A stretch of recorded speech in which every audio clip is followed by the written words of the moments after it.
નમસ્કાર, આપ જોઈ રહ્યા છો સ્પાર્ક ટુડે ન્યૂઝ। ડભોઈ નગરપાલિકા દ્વારા કંસારા બજાર વિસ્તારમાં આવેલ બિસ્માર રોડનું કામ શરૂ કરવામાં આવ્યું છે। રોડ નિર્માણ થયે 2 વર્ષ થયા, પરંતુ 2 વર્ષમાં રિસર્ફેસ કરવામાં આવ્યું હોવાનું કારણ પાલિકા પ્રમુખ બિરેન શાહ દ્વારા જણાવાયું। વરસાદી પાણીને કારણે રોડ અવારનવાર ધોવાઈ જતો હોય આરસીસી રોડ બનાવવા માટે કવાયત હાથ ધરવામાં આવી છે। હાલ ચોમાસામાં રાહદારીઓ અને લોક માંગણીને ધ્યાને રાખી રોડને પુનઃ રિસર્ફેસ કરવામાં આવ્યો હોવાની માહિતી પ્રમુખ દ્વારા અપાઈ હતી। જ્યારે હાલ કોંગ્રેસ પક્ષ દ્વારા ચૂંટણી નજીક આવતા વોર્ડ નંબર 8માં રોડમાં ભ્રષ્ટાચાર થયાના આક્ષેપ લગાવ્યા અને આવેદનપત્ર આપ્યું, જેને લઈ પ્રમુખ બિરેન શાહ દ્વારા ખુલાસો આપતા જણાવ્યું હતું કે રોડના કોન્ટ્રાક્ટરને અગાઉ નોટિસ આપી ગઈ છે। બાદ કોંગ્રેસ સામે આવે છે, જ્યારે નગરના વડોદરી ભાગોળથી ટાવર સુધીનો રોડ પણ અતિ બિસ્માર થઈ ગયો હોવાની બૂમો ઉઠી હતી, પરંતુ તે રોડ વરસાદી પાણીને કારણે ધોવાણ થાય છે। 2 વાર અગાઉ પણ નગરપાલિકાએ રોડ રિપેર કરાવ્યો છે। કોન્ટ્રાક્ટરને બીજી વાર રોડ રિપેર કરવાના 1 પણ રૂપિયા આપ્યા નથી નું જણાવી પુનઃ રિસર્ફેસ કરવામાં આવી રહ્યો છે।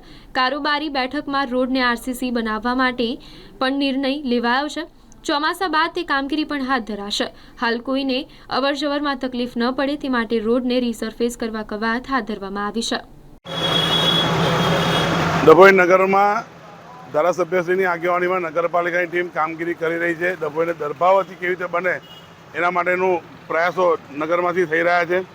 એ સમયે કુંભકર્ણની નીતિમાંથી ઉઠેલી કોંગ્રેસ જે ચૂંટણી નજીક આવી રહી છે એટલે ખોટા આક્ષેપો કરવાની ટેવ પડી રહી છે એમને।